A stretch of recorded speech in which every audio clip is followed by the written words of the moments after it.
Shaw Theater, how the fuck are you doing? You guys still good? Good. I love Vancouver. I've been living in Vancouver for about 11 years. I understand that it's got its faults, you know, like it's crazy expensive to live here and the nightlife's kind of weak.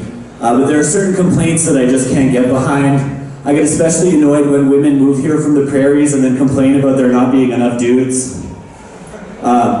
Mostly because I've been to the prairies. You had your shot, bitch. Have you ever been to Calgary? The streets are just paved with D. Like, most of those snowbanks you see on the news, it's jizz. It's just frozen jizz. It's all a lie. Second leading cause of pregnancy in Alberta, snow angels. True story. The leading cause is, of course, still incest.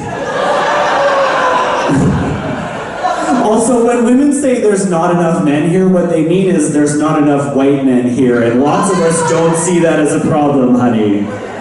You can either taste the rainbow or starve to death. See if I give a fuck. You know? If you move to the coast to find a man, that's just natural selection weeding you out of the gene pool. Because if you gave up a steady supply of corn-fed, farm-fresh dick for some cherry blossom trees in an ocean you'll never swim in, you're probably not great breeding stock.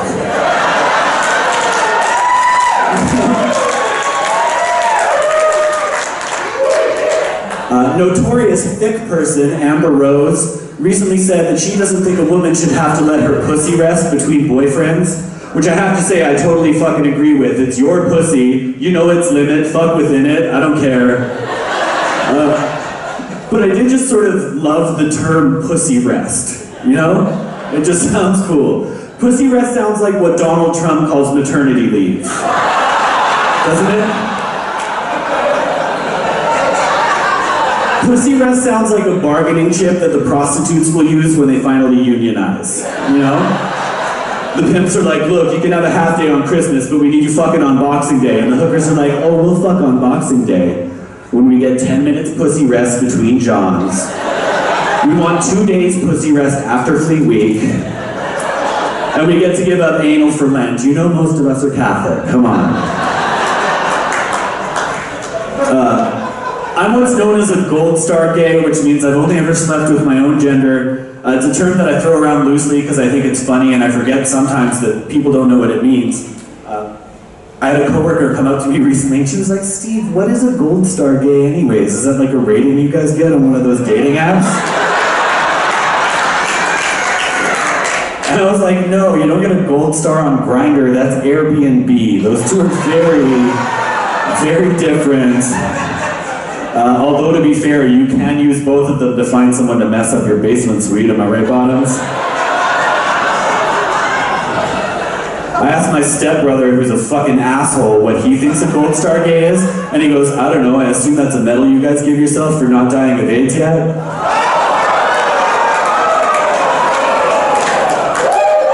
Yeah, which is a little bit harsh, I thought, you know? I mean, that medal does exist, but it's called a purple T-cell, asshole. Get your info straight. You know? There's actually a higher classification of homosexual that exists now. It's called a platinum gay. So that's a gold star gay who was born by C-section, so they've never come in contact with a vagina.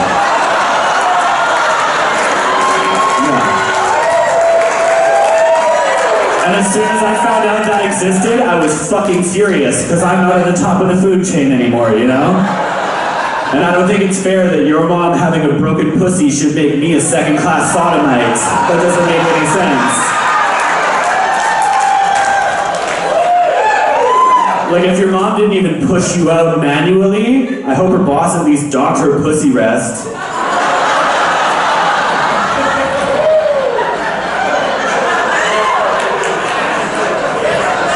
A lot of comics like to make fun of Asian guys for having small dicks, which needs to stop. 1, because it's rude, and 2, because it's not true. I don't know if you know. I've seen some big Asian dicks. It's true. In the locker room at my gym, and I know you're thinking like, dude, that's not cool, you should keep your eyes to yourself. And for the most part, I do, but there are some people who are trying to be seen. And if you're a Chinese guy with a huge dick, you are not in a hurry to get dressed. You're just not. Like, I've never actually seen him working out in the gym. He's always just standing there in the locker room with his hands on his hips. I assume he's making sure the round eyes drink it in so we know who the future belongs to. And I'm into it, they've earned it, you know, it's just confusing for me because I want to go down on him, but I don't know if I should kneel or bow, you know?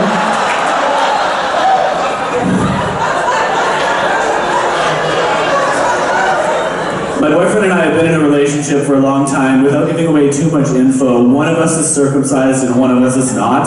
And honestly, we don't care. Like, we have never even talked about how much better it is my way. It's such a stupid thing to give a shit about, right? Like, if you were born with a dick, you won the life lotto. We should all just be docking and sword fighting every time we meet. But instead we want to come down on each other for our differences, you know? Like, uncut guys would be like, well, you've been mutilated. Circumcised guys are like, oh yeah, well, your dicks are ugly. Uncut guys are like, oh yeah, well, we don't need lotion to masturbate. Cut guys are like, oh yeah, wait, really? Shit, that must be nice.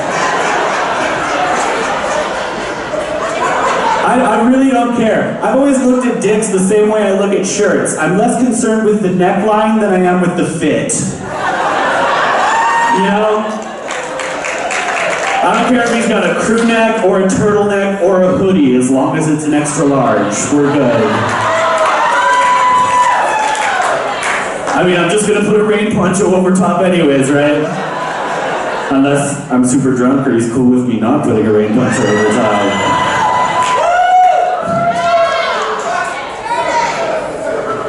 I've been watching a little bit of straight porn lately. Yeah. I like to watch 2 minutes of straight porn every day before I leave for work because it keeps me from getting a boner on the SkyTrain. That shit is gross. What the fuck is wrong with you people? It's so mean. I have learned one thing from straight porn though, and that is how to choke a woman just enough so that she dies, but only on the inside.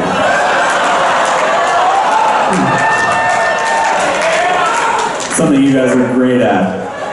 I was talking about sex with a friend recently and I told him the truth, which is that I'm more or less mute when I'm in bed. The only things I ever really say when I'm fucking are, oh my god, and I'm gonna come. And he gives me this look, he's like, you actually say I'm gonna come? And I was like, well yeah, what do you say? And he goes, where do you want it?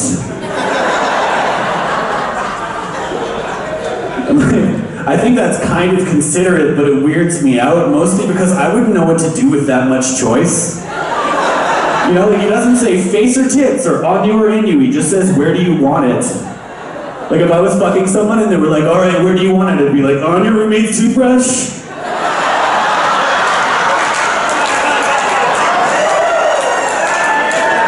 But then the next time we had sex, I'd be super ready for it. Like, alright, Steve, where do you want it? I'd be like, in your own ass, and give him a beer bomb. Figure it out, dude. You asked.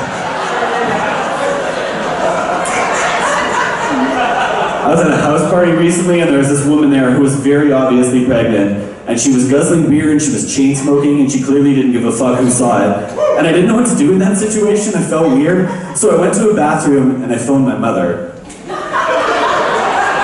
And I was like, Mom, what do I do? What about that poor child? You know, and she goes, Steven, it's great that you care about the welfare of children, but it is not your place to tell people what to do with their bodies. Also, it is not that easy to kill a baby by drinking and smoking, son, trust me. Really not that easy at all. My mother just retired a few weeks ago. She's super excited. She never has to work again, and I'm so happy for her. But I have to admit, I'm also just a little bit jealous of all those people who never have to see her again.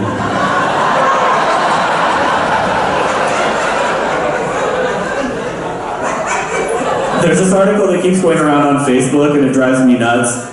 It's about this guy and it's like, his son asked him for a Barbie doll for his birthday, and what his dad did next will warm your heart.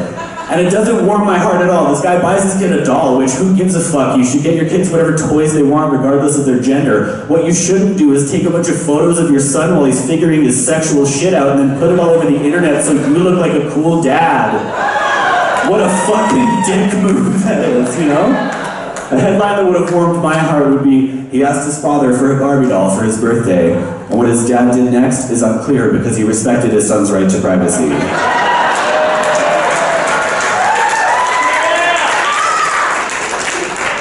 My dad knew I was gay from a young age, but he didn't know how to talk to me about it. So every once in a while, he would just blurt out something inappropriate and hope that I would feel supported. And this one time I remember, I was probably 8 years old, and we're in the living room, I'm lying on the floor, and we're watching the American news, and it's a story about the school in Washington State. They got a book in their library about a little boy whose parents get divorced and his father moves into an apartment with another man. That's the whole story.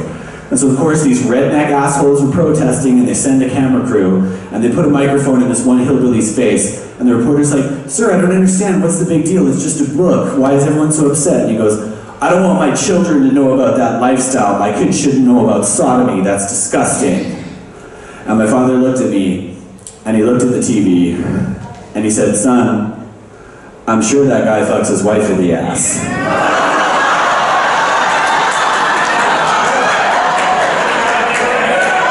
I was like, "Oh my God, Dad!"